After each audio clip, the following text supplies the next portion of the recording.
को हाईलाइट करना हमारा फर्ज है।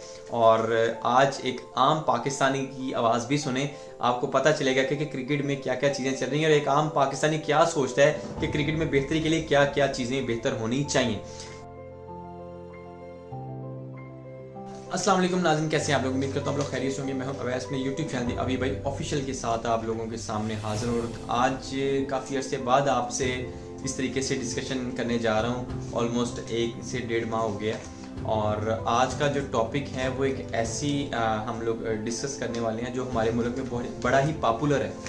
और पॉपुलर इस सेंस में है कि इस चीज़ के पीछे बहुत ज़्यादा इन्वेस्टमेंट की जाती है, इसके पीछे बहुत ज़्यादा समझ लें कि बजट पेश किया जाता है और इसके जो यानी कि इस फील्ड में जो बंदे काम कर रहे हैं वो they are earning lot of money और इसमें कोई हम सोच भी नहीं सकते वो कितना पैसा कमा रहे हैं। तो आज मैं बात करूँगा पाकिस्तान क्रिकेट टीम की और पाकिस्तान क्रिकेट टीम के जो वैसे जो हालात चल रहे हैं इस हवाले से। तो हम लोग जितनी डिस्कशन करें उतनी कम है और बड़े बड़े एनालिसिस जो करने वाले लोग हैं, क्रिकेटर्स हैं, अहमद शहजाद, कामरान अकमल, ये सारे हमारे लेजेंड हैं और हमेशा रहेंगे क्योंकि इन्होंने पाकिस्तान को रिप्रेजेंट किया। और जो भी पाकिस्तान को रिप्रेजेंट करता है वो किसी ऐसी वजह से नहीं है, वो परफॉर्मेंस बेस पे आता है और वो अपना किरदार अदा करता है। वो उसके बैकग्राउंड पर कोई भी स्टोरी हो, वो किसी का कोई रिश्तेदार है, वो वट एवर जो भी, लेकिन जो पाकिस्तान को रिप्रेजेंट करता है तो उसकी रिस्पेक्ट करनी चाहिए और आई थिंक ये ज़रूरी भी है। आज हम बात करेंगे क्रिकेट में जी कौन क्या कर रहा है और इतना ज़्यादा पैसा इन्वेस्ट किया जा रहा है, तो थोड़ा सा देखना भी तो चाहिए कि जो पैसा इन्वेस्ट कर रहे हैं उस पर जो प्लेयर्स हैं उनका क्या कारकर्दगी, उनका क्या रद्द अमल है। तो इसी चीज़ के हवाले से आज हम डिस्कस करेंगे हम कुछ प्लेयर्स के।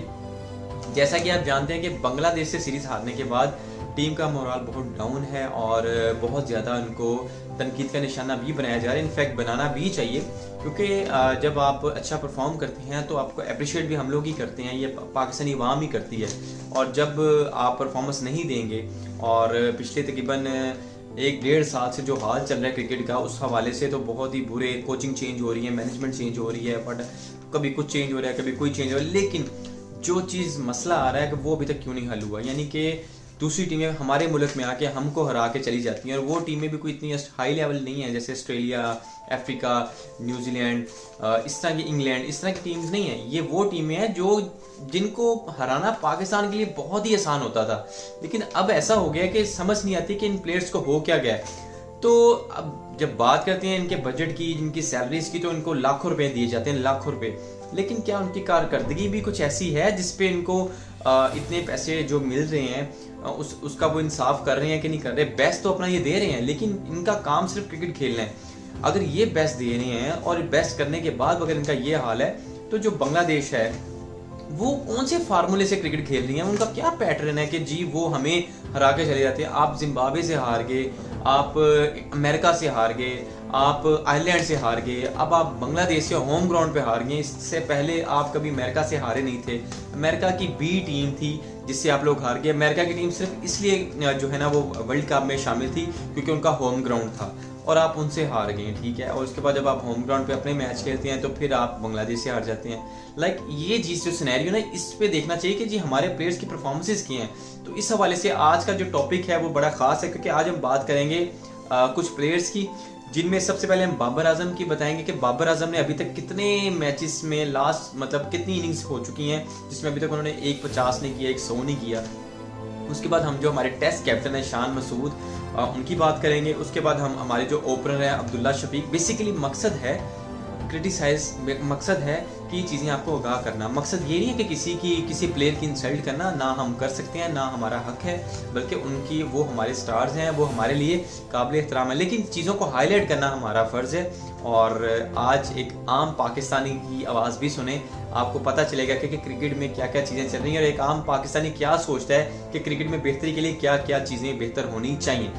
तो जैसा कि मैंने बोला कि अब्दुल्ला शफीक की बात करेंगे, मोहम्मद रिजवान की बात करेंगे और बात करेंगे सऊद शकील की। आज हम ये टोटल 5 प्लेयर्स ऐसे हैं जिनकी बात करेंगे कि जी ये बेसिकली तो बैटिंग का ज़रा मसला आ रहा है ना, जिसमें कोई 50 नहीं कर रहा, कोई 100 नहीं कर रहा, काफ़ी अर्से जो है ना इन चीज़ों का मसला आ रहा है। तो इसी वाले से आज हम बात करेंगे। तो मैं आपको बताता चलूँगा, सबसे पहले जैसे मैंने बोला कि बाबर आजम की मैं बात करूँगा। बाबर आजम साहब जो हैं, बाबर आजम ने लास्ट 16 इनिंग्स हो चुकी हैं, लास्ट 16 इनिंग्स जिसमें उसने कोई भी स्कोर नहीं किया। स्कोर जिसमें उसने कोई भी स्कोर नहीं किया, लाइक कोई 50 नहीं किया, कोई 100 नहीं किया। एक जो बाबर का जो मोराल था, पता नहीं वो डाउन चल रहा है, बाबर का जो लेवल था वो इतना, बाबर होती थी, किंग बाबर कहते थे। लेकिन अब पता नहीं हमारे इस बाबर को क्या हो गया है, प्रैक्टिस का मसला है या ट्रेनिंग का मसला है, व्हाटएवर जो भी मसला है, लेकिन उसका स्कोर जो है वो लास्ट 16 इनिंग में तकरीबन ना होने के बराबर है। फिर भी मैं आपको बता देता हूँ कि उसने, बाबर जी ने किया था न्यूजीलैंड के खिलाफ 14 रन, ठीक है, कराची में। उसके बाद कराची में ही 24, अगली इनिंग में 24 किया, फिर 27 किया, फिर श्रीलंका में किया जनाब ने 13 रन, ठीक है, ये स्कोर्स मैं आपको बता रहा हूँ। उसके बाद फिर 24 रन उसी इनिंग की सेकंड इनिंग में, उसी मैच की सेकंड इनिंग में 24 रन किए। फिर कोलंबो में जो मैच हुआ श्रीलंका में, उसमें फिर जो है वो 39 किए। उसके बाद फिर पर्थ में ऑस्ट्रेलिया में किया 21, फिर अगली इनिंग में 14, फिर ऑस्ट्रेलिया मेलबर्न में किया 1, फिर 41 सेकंड इनिंग में, फिर सिडनी में किया 26, उसके बाद फिर अगली इनिंग में 23 किया। उसके बाद बांग्लादेश के खिलाफ, जैसा कि मैंने बोला, 0 पे पहली इनिंग में, पहले मैच की पहली इनिंग में 0 पे, दूसरी इनिंग में हमारे बाबर जी ने किया 22, दूसरे टेस्ट मैच में इन्होंने किया 31 और दूसरे मैच की सेकंड इनिंग में बाबर साहब ने किया है 11। यानी कि टोटल अगर आप स्कोर को काउंट करें तो तकरीबन ये 250 से 300 स्कोर बनता है, जो कि लास्ट 16 इनिंग्स में जो है ना बाबर ने किया। बाबर आजम वो प्लेयर है जो पाकिस्तान का one of the best batsman कहा जाता है उसको। डाउनफॉल चल रहा है, कोई बात नहीं, लेकिन बताने का मकसद ये है कि जो पीसीबी लाखों रुपए खर्च कर रहा है, तो क्या इनकी परफॉर्मेंसेस इस तरह की क्यों आ रही हैं? जनता को, आवाम को ये बताना बहुत ज़रूरी है, ठीक है ना। लाखों रुपए ये कमाते हैं और लाखों रुपए का मकसद ये है कि हमारे इस मुल्क में खुशखबरी कोई ऐसी अच्छी चीज़ है ही नहीं। तो एक क्रिकेट है जिस पे लोग फोकस करते हैं, क्रिकेट है जिसको लोग देखते हैं, शौक से देखते हैं, और हर यंगस्टर चाहता है कि यार मैं क्रिकेटर बनूं, मैं अच्छा परफॉर्म करूं, मैं पाकिस्तान के लिए खेलूं।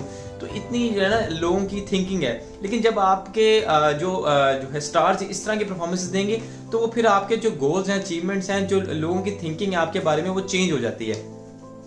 जैसे कि मैंने बाबर का बताया कि वो 16 इनिंग्स में उसका क्या परफॉर्मेंसेस है, मैंने आपको वो भी बताई। अब बात करते हैं शान मसूद की। शान मसूद के मुतालिक मैं आपको डिटेल में नहीं बताऊंगा, लेकिन शान मसूद के मुतालिक मैं आपको रैंडमली बता देता हूँ, रफली। लेकिन वो रिकॉर्ड, वो चीज़ वही है जो कि एज इट इज सिस्टम में है, या एज इट इज जो उन्होंने परफॉर्मेंसेस दी हुई हैं।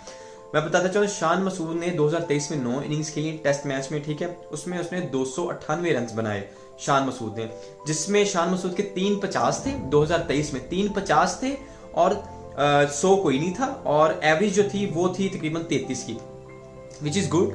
मतलब परफॉर्मेंसेस देखी जाए तो 2023 में शान मसूद की जो एवरेज थी वो 33 ठीक है, और 350 भी किए हैं।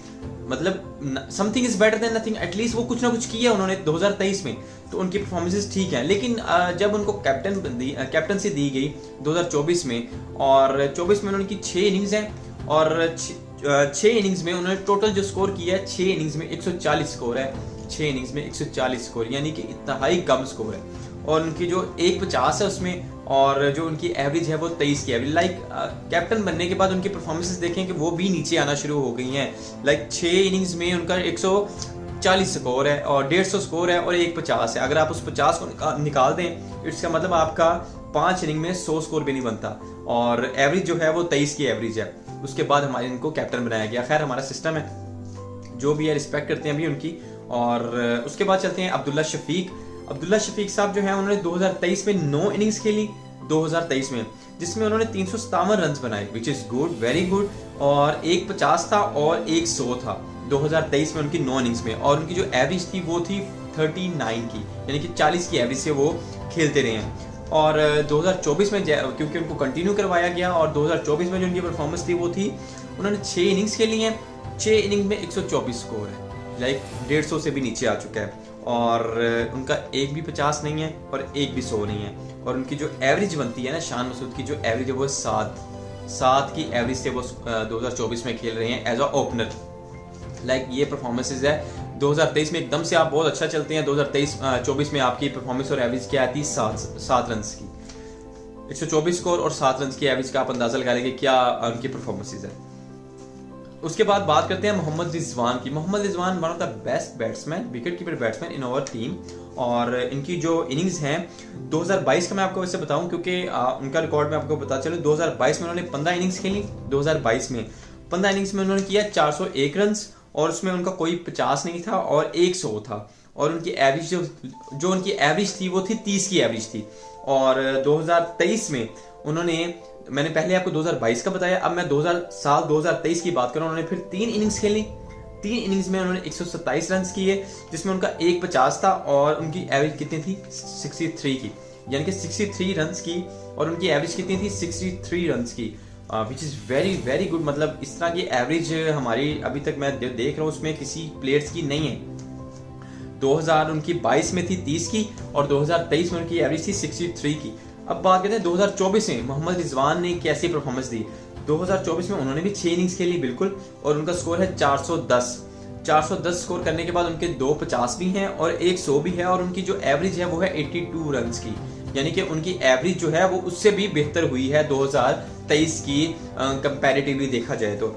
अच्छा, उसके बाद बात करते हैं सऊद शकील जो हमारे अब वाइस कैप्टन बने हैं। ठीक है, अब वाइस कैप्टन साहब को देख लेते हैं जी। 2023 में उन्होंने 9 इनिंग्स खेली हैं और 537 जो है ना वो उनका रन्स हैं, 537 रन्स किए उन्होंने, और उनमें से उसका 150 है और 200 है, वेरी गुड। और उनकी जो एवरेज है वो है 76 रन्स की, यानी कि सऊद शकील की जो परफॉर्मेंस है वो बहुत अच्छी रही 2023 में, जिनमें उन्होंने 9 इनिंग्स में 550 स्कोर, 150, 200 और एवरेज कितने की है ऑलमोस्ट 76 की।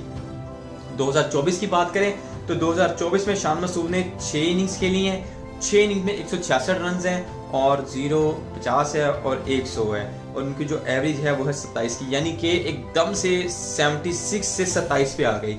और 2024 में हमारे मोस्टली मैंने आप जैसे आपको बताया कि बाबर, शान मसूद, अब्दुल्ला, रिजवान, और रिजवान को निकालने के बाद आपके जो जितने भी बैट्समैन हैं वो 2024 में ऑलमोस्ट फ्लॉप ही रहे हैं। और ये जी एक बहुत जिसे कहते हैं कि समझने वाली, सोचने वाली बात है कि हमारे प्लेयर्स की बैटिंग में कैसा क्या मसला है, इनके कोचेस का मसला है, उनकी टेक्निक्स का मसला है, उनको बताया इस तरीके से नहीं जा रहा, या उनको ज़्यादा समझा दिया जाता है कि वो अपनी गेम नहीं खेल पा रहे, या उनके बैटिंग नंबर का मसला है। बट अगर जो भी मसला है, नुकसान किसका हो रहा है, पाकिस्तान का हो रहा है। आप देखें रैंकिंग में 8वें से 9वें नंबर पे जा रहे हैं, ठीक है ना, आपको पॉइंट्स माइनस में मिल रहे हैं। और उसके अलावा बाबर हमारा जो टीम का मेन प्लेयर है वो परफॉर्म नहीं कर रहा, मोहम्मद रिजवान कर रहा है, उसके अलावा हमारे जो बेंच पे बैठे हुए लड़के उनको मौका नहीं दिया जा रहा है। मतलब ऐसी बहुत सारी चीजें हैं, ऑल्दो मैनेजमेंट इस चीज को देख रही है, आई नो के, और ये बड़ा ही वो इन चीजों को समझते हैं क्रिकेट को कि हमें किसको कब चांस देना है। लेकिन एक बात है कि सर इतना कुछ करने के बाद भी आपके बैट्समैन जो है वो डबल फिगर में नहीं जाते। आपके बैट्समैन जो है वो उनकी एवरेज देखें 2024 में क्या एवरेज चल रही है, किसी की 7 है तो किसी की 23 है।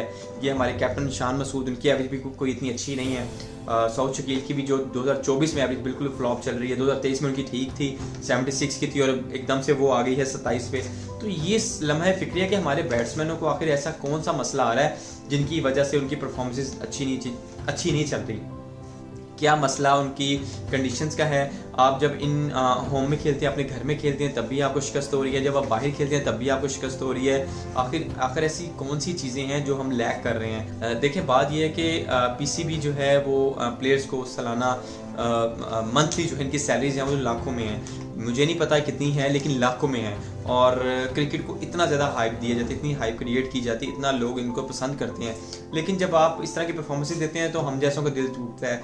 और हम तो एक आम शहरी हैं और हम इस चीज़ को इतना फील करते हैं। तो जो टेस्ट क्रिकेटर है, जो इन चीज़ों को, जो इस चीज़ से होके आया है, जब वो अब इस तरह की परफॉर्मेंस देते हैं तो उनको कैसा फील होता होगा। और एक स्पोर्ट्समैन की नज़र से देखेंगे तो आपको ये चीज़ हारना कभी भी बर्दाश्त नहीं होगा। आई नो कि ये बहुत मेहनत करते हैं, बहुत ज़्यादा इनकी स्ट्रगल है और अभी भी कर रहे हैं, शायद कुछ बैड लक है, लेकिन मसला ये है कि टीम जो है ना वो आवाम जो है वो परफॉर्मेंस मांगती है। बात ये है कि जब आप इस तरह की परफॉर्मेंसेस देंगे तो लोग तनकीद भी करेंगे और आपको सुननी भी पड़ेंगी। तनकीद हमारी मकसद ये होता है तनकीद बाय इस्लाह, यानी कि हम किसी भी प्लेयर को पर्सनली क्रिटिसाइज़ नहीं करेंगे, ना हमारा हक है, वो हमारे हीरो हैं, मैंने पहले भी बोला। लेकिन पॉइंट ये है कि सर जब आप इस तरह की परफॉर्मेंसेस देंगे तो लोग फिर क्या एक्सपेक्ट करेंगे। आवाम चाहती है कि आप मैच जीते, आवाम चाहती है कि आप कुछ करें कि लोग आपको देख के खुश हो। लोगों के पास एक ही खुशी रहेगी, वो है क्रिकेट। अगर उसमें भी ये हाल हो जाएगा तो फिर हमारे पास कोई भी खुशी नहीं बचेगी। तो ये थी आज की वीडियो। होप आपको वीडियो पसंद आई होगी। दुआ करते हैं कि पाकिस्तान क्रिकेट टीम और पाकिस्तान के प्लेयर्स जो है परफॉर्म करें। पाकिस्तान क्रिकेट जो है हमारा बहुत बड़ा सासा है और अगर ये परफॉर्म करेंगे तो हम लोगों को खुशी मिलेगी, लोग हैप्पी रहेंगे, क्योंकि हमारे पास और कोई खुशी, जैसे मैंने पहले बोला, कोई नहीं है। दुआ करते हैं और इंशाल्लाह हमारे प्लेयर जल्द कम बैक करेंगे। सो ये थी आज की वीडियो। अपना बहुत सारा ख्याल रखिएगा। अगर वीडियो पसंद आए तो काइंडली मेरे चैनल को लाइक करें, सब्सक्राइब करें, बेल आइकन में क्लिक करें और कमेंट सेक्शन में बताइएगा कि आपको वीडियो कैसी लगी। बहुत सारा ख्याल रखिएगा। Thank you so much. Pakistan जिंदाबाद। अल्लाह हाफिज़।